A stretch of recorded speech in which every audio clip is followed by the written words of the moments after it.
ए break मार, लड़की होके गाली देती है। नहीं तो क्या ताली दूं? धक्का क्यों मारा? मैंने कहा मारा, तूने आके मुझसे टकराई। चल चल, जानबूझ के टकराता है, जुबान चलाता है। मैं अच्छी तरह से जानती हूँ तुम जैसे शहर के लफंगों को। अकेली लड़की देखी नहीं और चालूगिरी शुरू। ए जबान संभाल के बात कर। एक तो मेरा शर्ट का बटन तोड़ दिया और ऊपर से लफंगा बोलती है। अब मैं कहाँ चलाऊंगा ये बटन? मालूम है कितना महंगा है? तुमने जो मेरा ड्रेस खराब किया उसका क्या? मालूम है लॉन्ड्री का बिल कितना आता है? लड़कियों के अपने कपड़े नहीं धो सकती क्या?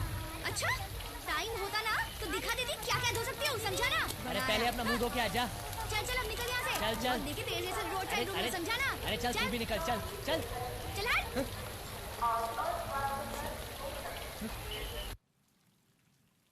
बाप रे बाप, मुझे नहीं पता था तुझ में इतनी हिम्मत होगी। किसी को कुछ कहे बगैर तू घर छोड़कर मुंबई आ गई। बाप रे, अगर मैं यहाँ नहीं होती तो तू क्या करती? वो सब मैंने नहीं सोचा। अरे मैं वहाँ एक दिन भी रहती ना तो मेरी मम्मी वहाँ के जमींदार के बेटे से मेरी शादी करवा देती। तो क्या हुआ, किसी ना किसी से तो शादी करनी है ना। अरे वो लड़का आधा पागल है, एक नंबर का लल्लू। पापा ने मेरी माँ की बीमारी और मेरी पढ़ाई के लिए बहुत सारा कर्जा लिया था उसके पिता से। पापा तो कर्ज तले दबकर ही गुजर गए और अभी वो मेरे माँ के पीछे पड़े हैं। कहते हैं कि कर्जा नहीं चुका सकते तो मेरे बेटी की शादी अपनी बेटी से करवा दो, दहेज देने की भी जरूरत नहीं है।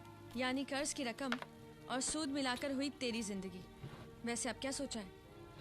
अब तो बस किसी भी तरह एक नौकरी ढूंढनी है और सारा कर्ज चुका के उस जमींदार से पीछा छुड़ाना है। कोई भी नौकरी चलेगी। कहना आसान है अंजलि, मिलना मुश्किल। वैसे मैं तो अपनी फ्रेंड के साथ यहाँ रहती हूँ जो एयर होस्टेस है। वो नेक्स्ट फ्राइडे 10:30 बजे तक यहाँ आ जाएगी। तब तक तू चाहे तो यहाँ रह सकती है। हाँ, मगर उसके आने के बाद तेरा यहाँ रहना बहुत मुश्किल है। आई एम सॉरी बट बुरा मत मानना अंजलि, प्लीज। 2-3 महीने तक गुजारने के लिए पैसे हैं मेरे पास। बस किसी भी तरह नौकरी मिलने तक एक कमरा मिल जाए। देखते हैं क्या किया जा सकता है। आई एम गेटिंग लेट, मैं चलती हूँ जॉब के लिए। हाँ बाय। इश्क जब एक तरफ हो तो सजा देता है। इश्क जब एक तरफ हो तो सजा देता है। तुझे कैसे दूंगा? इश्क जब दोनों तरफ हो तो मजा देता है। चुप कर, इधर मेरी जिंदगी और मौत का एग्जाम चल रहा है और तू गला फाड़ फाड़ कर रो रहा है। स्टूपिड। अरे मानी क्या नहीं डार्लिंग? नहीं। ओ मामला मोहब्बत का है। कोई बात नहीं, मैं आपको एक ऐसा रोमांटिक गाना सुनाता हूँ जिसे सुनकर मैडम तुरंत हाँ कर देगी। अरे मैंने तो कब का हाँ कर दिया है डाइवोर्स के लिए। जो मैं तुम्हें नहीं दूंगा। मैडम डाइवोर्स के लिए भी मेरे पास एक बहुत अच्छा गाना है, लेकिन थोड़ा रोमांटिक, मगर मैं वो है ना, तुम जाके तुम्हारी बीवी को सुनाओ। स्टूपिड इडियट गधरा। बीवी? अब नुकसान के लिए गाना गाओ। सर तुम आदमी हो या कछुए की अगरबत्ती? जब से तुम्हें यहाँ रखा है कस्टमर लोग मच्छर की तरह भाग रहे हैं। सेठ जी देखना, एक दिन मैं बहुत बड़ा सिंगर बनूंगा और ये मेरा सपना है। वो सपना ही रहेगा, जाओ तुम यहाँ से। सेठ जी आज 4 तारीख है। तो मैंने कब कहा 34 तारीख है? नहीं मतलब मेरा पगार। वो मैंने हिसाब कर लिया, 300 निकालो। लेकिन बात तो 4,000 की हुई थी। हाँ 4,000 की बात हुई थी। तुम्हारा पगार 4,000 ही है, लेकिन तुम यहाँ रहते हो, उसके पैसे कौन देगा? यहाँ खाते पीते हो, उसके पैसे कौन देगा? लॉन्ड्री के पैसे कौन देगा? सब मिला के बिल हुआ है 4,300। तुम्हारा पगार है 4,000, निकालो 300 निकालो। सेठ जी लेकिन ये तो 420 ही है। अच्छा तो जाओ दूसरी नौकरी ढूंढ लो, जाओ जाओ। ए भोलू, आजकल तेरा दूध बहुत पतला आ रहा है। दूध में पानी मिलावट है का? कसम तुम्हारी चाचा, आज तक भोलू ने कभी दूध में पानी नहीं मिलाया है। हाँ पानी में दूध मिलाता है, परवड़ता है तो लेने का, नहीं तो छोड़ देने का। अरे क्या नंदू भाई कैसा है? अरे रोज की तरह कुछ गाओ, गुनगुनाओ। गाँव क्या खाक, रात भर मच्छर की गुनगुन सुन के थक गया हूं मैं। कमरे में क्या मच्छरदानी नहीं थी? मच्छरदानी छोड़, छत और दीवार भी नहीं थे। प्लेटफॉर्म पे सोया मैं रात भर। अरे ऐसे टाइम पे भोलू को याद करने का ना, अपने पास है एक जगह एकदम मस्त, सस्ती और टिकाऊ, लेकिन उसके लिए अपने को कमीशन देना पड़ेगा। एक 500 की पत्ती दूंगा, लेकिन कहाँ? अरे बताता हूँ। बीवी है? बीवी? अरे पूरा बात तो सुनो। अपना वो पोपट मारवाड़ी है ना सूदखोर, वो रहने के लिए कमरा देता है एकदम सस्ते में, लेकिन साला देता सिर्फ शादीशुदा आदमी को है। क्यों? अरे क्योंकि उसकी जो बीवी है ना, वो दाल प्राइवेट डबल तड़का है। वो साला उस पर बहुत शक आता है। अरे लेकिन मैं बीवी कहाँ से लाऊंगा? अरे भोलू है ना। अबे तू पागल तो नहीं हो गया है? अगर मैं पोपट मारवाड़ी को बोल दूं कि तू मेरी बीवी है। अरे कैसा चमन जैसा बात करता है। मेरा बोलने का मतलब ये है कि मैं तुम्हारे लिए एक बीवी का भी बंदोबस्त कर दूंगा। हाँ लेकिन उसका अलग कमीशन लगेगा। अबे तो दूध वाला है, कमीशन एजेंट है या पंडित है? अपन तो ऑलराउंडर है क्या? नाम है भोलू और आदमी है तू बहुत चालू।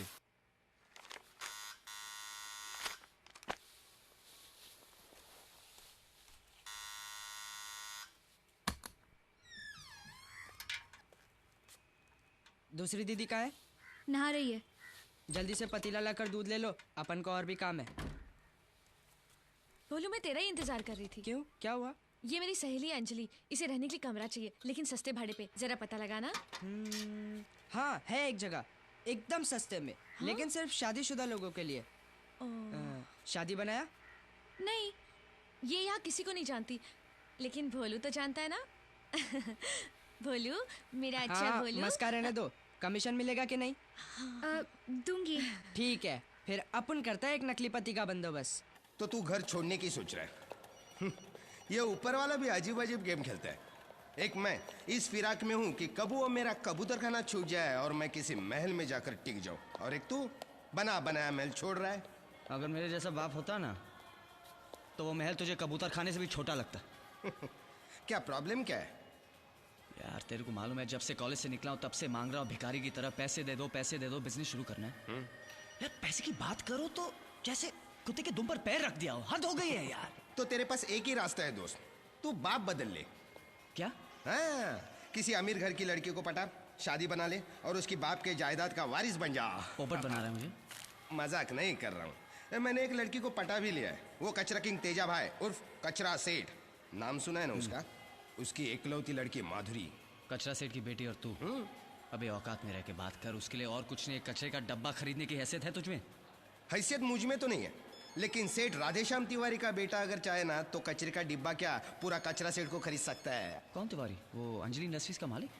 बिल्कुल, Anjali foods, Anjali cloth, Anjali pharmaceutical और बहुत सारी अंजलियां मेरे बाप के नाम है। तूने उसे कहा कि तू राधेश्याम तिवारी का बेटा है? देख दोस्त, हिम्मत मत हार। ये पैसे के मामले में चमड़ी जितनी मोटी हो ना उतना अच्छा है। पैसे मांग मांग के बाप को इतना परेशान करना, अरे कभी ना कभी कुछ ना कुछ तो देगा। डैड मैं आपसे आखिरी बार पूछ रहा हूँ, आप मुझे पैसे दे रहे या नहीं? तुम इतने सालों से मांग रहे हो, मैंने तुम्हें कुछ भी नहीं दिया। ये लो रखो, इससे जो बिजनेस करना है कर लो। 10 रुपए? आप मेरा मजाक उड़ा रहे हैं? ये लो सुनो, 10 रुपए इसको कम लगते हैं। मेरे दादाजी ये 10 रुपए में घर चलाते थे। मेरे पिताजी ये एक नोट लेकर ही शहर में आए थे, और तेरे नाना जी ने भी मुझे दहेज में इतने ही रुपए दिए थे। माँ तुम कुछ कहो ना प्लीज। मैं क्या कहूँ बेटे, मैंने तो सिर्फ एक डायमंड का नेकलेस मांगा था, वो भी नहीं दिया। कल गांव की जमीन का सौदा हुआ, 80 लाख रुपए मिले। पैसा देखना तो दूर, सूंघने को भी नहीं मिला, सारा तिजोरी में डाल बैठे हैं। चिल्लाओ और जोर से चिल्लाओ। घर में 80 लाख रुपए हैं और आप मुझे 7.5 लाख देने से इनकार कर रहे हैं? तुम्हारी पढ़ाई लिखाई, खाना पीना, कपड़ा वपड़ा, ये सब मेंटेनेंस में बहुत खर्च होता है मेरा। इसके सिवा तुम्हें फूटी कौड़ी भी नहीं मिलेगी। पापा अगर आप नहीं देंगे तो कौन देगा मुझे? मैं करूंगा क्या? चोरी करो, डाका डालो, मुझसे पैसे मत मांगो। बस अब मैं और नहीं सह सकता। अगर आपने मुझे पैसे नहीं दिए तो मैं घर छोड़ के जा रहा हूँ। हाँ जाओ जाओ। जा रहा हूँ। जीतू, जीतू!